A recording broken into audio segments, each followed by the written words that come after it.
কাহিনী শুরুতেই আমরা নিকি নামের একটা লোককে দেখতে পাই। সে একটা 5 স্টার হোটেলে বসে খাবার খাচ্ছিল। তখনই তার কাছে একজন মহিলা আসে, তার নাম হলো জেস। জেস তাকে অফার করে কিছুক্ষণের জন্য তার বয়ফ্রেন্ড হবে, কারণ একটা লোক তাকে খারাপ নজরে দেখছে আর তার পিছু করছে। নিকি এটা শুনে রাজি হয়ে যায়। আসলে জেসের প্ল্যান ছিল নিকিকে লুট করা। তো এরপর তারা একটা রুমের মধ্যে গিয়ে ভালোবাসা আদান প্রদান করে। তখনই সেখানে সেই মেয়েটার স্বামী চলে আসে। তাদেরকে এই অবস্থায় দেখে নিকিকে বন্দুক তাক করে। নিকি বন্দুক দেখে বলে চালাও গুলি। তখনই জেস বলে তারা ধরা পড়ে গেছে, তাদের প্ল্যান ফেল হয়ে গেছে। নিকি তখন বলে তাদের প্ল্যানের ব্যাপারে সে আগে থেকেই জানতো, যে তারা তাকে লুট করার জন্য এসব নাটক করেছে। নিকি তাদেরকে বলে তারা যদি কখনো চুরি করে ততক্ষণ পর্যন্ত কাউকে বলা যাবে না, যতক্ষণ পর্যন্ত না সাকসেস হয়। সাকসেসফুল হওয়ার আগ পর্যন্ত তাদেরকে মিথ্যা বলেই যেতে হবে। আর এই নিকি কোনো সাধারণ লেভেলের লোক ছিল না, সে ছিল বিখ্যাত একজন চোর। আর এদিকে জেস ছিল ছোটখাটো একজন চোর। সে মানুষের ওয়ালেট চুরি করত, কিংবা হাতে ছোটখাটো ব্রেসলেট, আংটি, এইসব আর কি। নিকি তাকে বলে তাকে একটা ভালো চোর হতে হলে অনেক কিছু শিখতে হবে। এরপরে নিকি জেসকে ফলো করে। সে বুঝতে পারে জেসের মধ্যে কোনো একটা প্রতিভা আছে। সে তাকে শেখায় কিভাবে মানুষকে হিপনোটাইজ করে তার সবকিছু চুরি করতে হয়। এরপর সে তার সঙ্গে সেটা প্র্যাকটিক্যালি করে আর তার সঙ্গে কথা বলে সবকিছু নিয়ে নেয়। মানুষের কাছ থেকে কোনো কিছু চুরি করতে গেলে সবার প্রথমে তার ধ্যান আটকাতে হবে। আর ধ্যান যখন অন্যমনস্ক হয়ে যাবে তখনই তুমি তার জিনিসটা নিতে পারবে। এরপর কিছুদিন কেটে যায়, তারা দুজনে আবারও সাক্ষাৎ করে। জেস তাকে রিকোয়েস্ট করে সে তার সঙ্গে চুরি করবে আর একজন প্রফেশনাল চোর হয়ে উঠবে। নিকি প্রথমে রাজি হয়নি তাকে তার সঙ্গে নেওয়ার জন্য। অনেক রিকোয়েস্ট করার পর তাকে তার সঙ্গে নিয়ে নেয়। এরপর সেখানে একজন লোক আসে, তার নাম হলো হোস্ট। হোস্ট নিকিদের টিমেরই একজন ছিল। সে জেসকে তাদের টিমে অভিবাদন জানায়। এরপরে তারা খুনসুটি করে। নিকিদের একটা বড়সড় টিম ছিল যাদের কাজ ছিল চুরি করা। এরপরে তারা একটা বাজারের মতো এরিয়ায় যায়। এখানে তারা টিম বানিয়ে চুরি করবে। একজন চুরি করবে আর সেই মাল অন্য একজন নিয়ে যাবে। আসলে এটা ছিল জেসের জন্য একটা পরীক্ষা, জেস আসলে কতটা দক্ষ আর সে কি তাদের টিমে আসার যোগ্য কিনা সেটা যাচাই করার জন্য। এরপর দেখা যায় জেস তার কাজ খুব সুন্দরভাবে পালন করেছে। এইখানে তাদের একটা গেম ছিল, মানুষকে কিভাবে বোকা বানানো যায়। এসব তাদের একটা প্ল্যানে ছিল। তাদের কাছে প্রফেশনাল চোর আছে।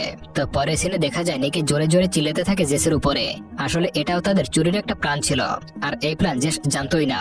যখনই নিকি জেসের উপরে চিল্লাতে থাকে তখন সেখানে যত লোক ছিল সবার ধ্যান নিকির উপরে চলে যায়। এই সুযোগে নিকির টিমের লোকেরা তাদের ব্যাগ চুরি করে নিয়ে যায়। নিকির কাজ ছিল মানুষের ধ্যান আটকানো, আর টিমের লোকের কাজ ছিল জিনিসপত্র চুরি করা। এই শহরে যতগুলো হোটেল বা রেস্টুরেন্ট আছে সবখানে চুরি ভর্তি ছিল। কেউ টিম বানিয়ে কাজ করত, আবার কেউ একা একাই কাজ করত। এরা মানুষের থেকে ক্রেডিট কার্ড চুরি করে নিত আর 1 সেকেন্ডের মধ্যে সকল ডেটা কপি করে নিত। আর যার কাছ থেকে এটিএম কার্ড চুরি করেছিল সে বোঝার আগে সেখানে রেখে দিত। যার এটিএম সে যদি বুঝতে পারতো তার কার্ড চুরি হয়ে গেছে তখন কর্তৃপক্ষ 1 ঘন্টার মধ্যে অ্যাকাউন্ট ব্লক করে দিত। আর তারা সেই এটিএম থেকে একটা টাকাও পাবে না। তারা একটা এটিএম মেশিনের উপরে একটা নকল এটিএম মেশিন লাগিয়ে রাখতো। এটার নাম হলো স্কিমার মেশিন। এই মেশিনটা মানুষের কার্ডের সকল ডেটা কপি করে রাখতো। তারা এই ডেটা ব্যবহার করে পরবর্তীতে এটিএম থেকে টাকা তুলে নিত। এরপর দেখা যায় যে নিকিদের আড্ডাখানে চলে গেছে, যেখানে তারা চুরি করার পর সকল জিনিসপত্র রেখে দিত। তাদের এই টিমে টোটাল 30 জন লোক আছে। এদের মধ্যে যদি কাউকে পুলিশ ধরে নিয়ে যায় তাহলে তারা পুলিশকে ঘুষ দিয়ে ছাড়িয়ে নিয়ে আসে। চুরির পরে যে যত টাকা ইনকাম করেছে সেগুলো ভাগাভাগি করে নিয়ে যায়।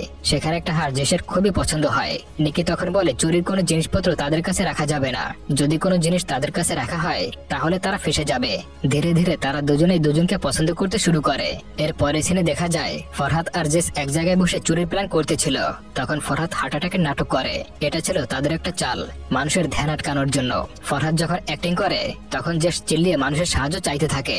তখনই সবার মনোযোগ সেই দিকে চলে যায়। এই সুযোগে তাদের টিমের লোকেরা সবার ওয়ালেট, ঘড়ি, মোবাইল এগুলো চুরি করতে থাকে। তারা মোটামুটি মানুষের সাইকোলজি জানতো, কিভাবে মানুষের ধ্যান অন্যদিকে করা যায় সেটা খুব ভালো করে রপ্ত করেছিল। জেস একজন বয়স্ক লোকের হাত থেকে একটা ঘড়ি চুরি করে ফরহাদের পকেটে ঢুকিয়ে দেয়। সেখানে হোস্ট বসেছিল, সে একজনের ওয়ালেট চুরি করে তার পকেটে ঢুকিয়ে নেয়। সবাই চুরি করার পর নিকি তাদেরকে জানায় গত 1 সপ্তাহে যতগুলো চুরি করেছে আর সবকিছুর খরচ নিয়ে তাদের কাছে মোট $1.2 মিলিয়ন আছে। এটা শোনার পর সবাই অনেক খুশি হয়ে যায়। নিকি তাদের সবাইকে বলে তাদের সবার হিসাব সময় মতো পেয়ে যাবে। সেই রাতে তারা বেশ কিছু সময় এনজয় করে। এরপরে তারা যে যার মতো আলাদা হয়ে যায়। পরের দিন হোস্ট নিকিকে সেই $1.2 মিলিয়ন দিয়ে দেয়। এরপরে তাকে বলে সে যেন এই টাকায় জুয়া না খেলে। এরপরে নিকি আর জেস একটা ম্যাচ দেখতে যায়। আসলে তারা এখানে ব্রাজিল এবং আর্জেন্টিনার খেলা দেখছিল। বন্ধুরা, তোমার প্রিয় টিম কোনটি, ব্রাজিল নাকি আর্জেন্টিনা? এখনই ঝটপট কমেন্টে লিখে যাও। আর আমার টিম হলো আর্জেন্টিনা। যাই হোক, এরপর তারা ম্যাচ দেখতে দেখতে একটা সিদ্ধান্ত নেয় যে তারা একটা খেলা খেলবে। যে সঠিক বলতে পারবে সে জিতবে। তখন নিকি একটা লোককে দেখিয়ে বলে ওই লোকটা কি ক্যাচ ধরতে পারবে। সে যদি ক্যাচ ধরতে পারে তাহলে সে হেরে যাবে, আর যদি না ধরতে পারে তাহলে সে জিতে যাবে। তো সেই লোকটা ক্যাচটা ধরতে পারেনি, এর জন্য নিকি এখানে জিতে যায়। এরপরে তার একটা মেয়েকে নিশানা করে। এই মেয়েটি স্টেডিয়াম থেকে বাইরে বের হবে, তখন তাকে পেছন থেকে কেউ দেখবে এবং কতজনে তাকে দেখে সেটা তাদেরকে বলতে হবে। তাদের দুজনের মধ্যে কেউ যদি সঠিক উত্তর বলে দেয় বা কেউ যদি তার আশেপাশে থাকে তাহলে সে $10 জিততে পারবে। তাদেরকে কিছু সময় ধরে একজন চাইনিজ লোক নোটিশ করছিল। সেই চাইনিজ লোকটা বলে সেও তাদের সঙ্গে খেলবে। এই চাইনিজ লোকটার নাম হলো লি ইউহান। নিকি তখন রাজি হয়ে যায়। তখন নিকি বলে এই মেয়েটাকে 3 জন লোক পিছনে ফিরে দেখবে। মিস্টার লি বলে 5 জন লোক দেখবে। জেস বলে 8 জন দেখবে। তো মেয়েটা যখন স্টেডিয়াম থেকে বাইরে বের হচ্ছিল তখন দেখা যায় 7 জন লোক তাকে দেখেছে। তখন জেস জিতে যায়, কারণ সে খুব কাছাকাছি উত্তর দিয়েছিল। তারা দুজনে হেরে যাওয়ার পর তাকে $10 করে দিয়ে দেয়। এরপর তারা দুজনে খেলার ব্যাপারে 1000 করে বেট ধরে। জেস বলে সে খেলার ব্যাপারে কিছুই জানে না, তাই সে এখানে বেট ধরবে না। নিকি বলে একটু পরে এই ম্যাচে প্ল্যানটি হবে, কিন্তু লিও বলে প্ল্যানটি হবে না। তখন দেখা যায় এই ম্যাচে লিও হেরে যায়। এরপরে $1000 তাকে দিয়ে দেয়। এরপর তারা $5000 একটা বেট ধরে। নিকি বেশ কিছু সময় ধরে ভাবে সে খেলবে কি খেলবে না।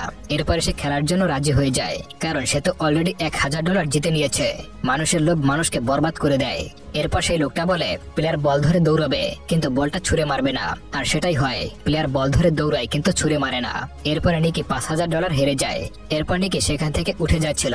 তখন লোকটি বলে সহজ একটা গেম খেলবে, প্লেয়ার বলটা গোলে ছুঁড়ে মারবে, যদি গোল হয় তাহলে নিকি জিতে যাবে।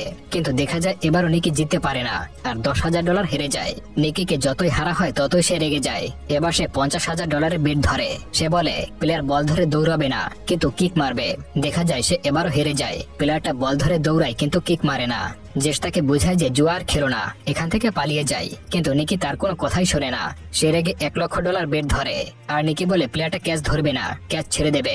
কিন্তু দুর্ভাগ্যবশত এবারও সে হেরে যায়। সে যত হারে ততই রেগে যায়।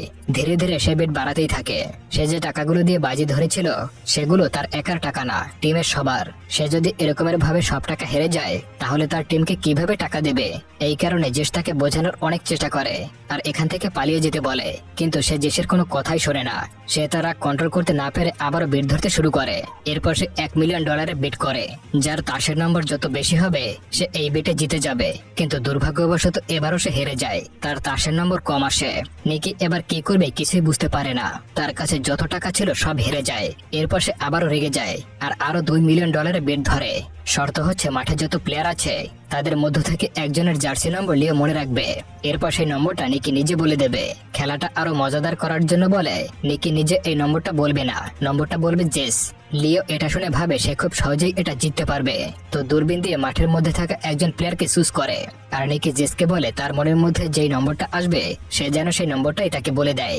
বন্ধুরা, এতটুকু পর্যন্ত যদি ভালো লেগে থাকে তাহলে চ্যানেলটি সাবস্ক্রাইব করে আমার সঙ্গেই থাকুন। এরপরে জেস বলে সেটা পারবে না, তার ভয় লাগছে। নিকি তাকে শান্ত করে আর বলে তার মন যেটা বলবে সে যেন সেই নম্বরটাই বলে।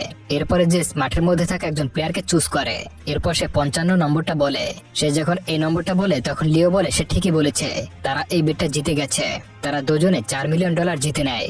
নিকি যত টাকা হেরেছিল তার থেকে 3 গুণ টাকা বেশি জিতে যায়। এরপরে তারা ব্যাগ ভর্তি টাকা নিয়ে সেখান থেকে চলে যায়। এই লোকটা হলো একজন বিজনেসম্যান। তার সামনে যদি কেউ এরকমের আজব খেলা খেলে তাহলে সেও এরকমের লাখ লাখ ডলারের বেট ধরে। আর নিকি মূলত এইখানে এসেছিল তাকে লুট করার জন্যই। ওই যে তার বন্ধু বলেছিল না টাকা নিয়ে যেন জুয়া না খেলে, আসলে তাদের টিমের সবাই মিলে এই প্ল্যানটা বানিয়েছিল। কিন্তু জেস এই ব্যাপারে কিছুই জানতো না। তার রিয়াকশন সেখানে যা ছিল সবকিছু ছিল অরিজিনাল। সে যখন জানতে পারে যে এটা তাদের প্ল্যান ছিল তখন সে পুরোপুরি হতবাক হয়ে যায়। সে নিকিকে জিজ্ঞাসা করে সে যদি সব টাকা হেরে যেত তাহলে কি হতো। নিকি বলে সে ততক্ষণ পর্যন্ত বেট করতো যতক্ষণ পর্যন্ত না সে যেতে। এরপর তারা দুজনে আলাদা হয়ে যায়। জেস এটার জন্য মোটো প্রস্তুত ছিল না। জেস ভেবেছিল তারা দুজনে দুজনকে ভালোবেসেছে এবং একসঙ্গে জীবন কাটাবে। সে এটা আশা করেনি যে তারা এরকমের ভাবে আলাদা হয়ে যাবে। নিকিও তাকে ভালোবাসে কিন্তু নিরাপত্তার জন্য আলাদা হয়ে গেছে। তারা যদি একত্রে থাকে তো ধরা পড়ে যেতে পারে। এরপরে 3টি বছর কেটে যায়। দেখা যায় একজন রেসার তার কাছে আসে। এই রেসারের নাম হলো গরিবা। সে একজন রেসার চ্যাম্পিয়ন। তার কাছে এমন একটা ডিভাইস আছে যেটা গাড়ির পারফরমেন্স বাড়িয়ে দেয়। খুব সহজেই অন্য গাড়িগুলোকে বিট করে এগিয়ে যেতে পারে। আর সে খুব সহজে রেসটা জিততে পারে। গরিবা নিকিকে বলে সে যেন তার অপোনেন্ট ম্যাককে এমন একটা ডিভাইস বানিয়ে দেয় যেটা প্রথমে অনেক স্পিড করবে কিন্তু পরে সেটা স্লো হয়ে যাবে, আর এটা বানানো হয় কম্পিউটার প্রোগ্রামের মাধ্যমে। গরিবা চায় সে যেন এই রেসটা জিতে যায় আর তার যে অপোনেন্ট আছে সে যেন হেরে যায়। এই কাজটা করার জন্য নিকিকে সে $1 মিলিয়ন দিতে চায়। এই জন্য সে নিকিকে বেছে নিয়েছে। পেছনে যে বয়স্ক লোকটা ছিল সে নিকিকে পছন্দ করতো না, সবসময় তাকে ফলো করতো। তখন তারা একটা প্ল্যান বানায়, কালকে রাত্রে পার্টিতে গরিবা নিকিকে অপমান করবে, এমনকি ধাক্কাধাক্কিও হবে, যাতে বুঝতে পারে গরিবা নিকির দুশ্মন। আর এভাবেই ম্যাক আর নিকি বন্ধু হতে পারে। তারা তাদের প্ল্যান মতো কাজ চালিয়ে যায়। পার্টিতে নিকি বলতে থাকে গরিবা একজন চোর, মূলত এইসব কাজ করছিল ম্যাকের নজরে আসার জন্য। তো সে যখন গরিবাকে মারতে যাচ্ছিল তখন সেখানে জেসকে দেখতে পায়। জেস এখন গরিবের গার্লফ্রেন্ড। এটা দেখার পর সে প্রচুর পরিমাণে ড্রিঙ্ক করে আর সত্যি সত্যি গরিবাকে মারতে থাকে, কিন্তু তাদের যে প্ল্যান ছিল সেটা সাকসেসফুল হয়।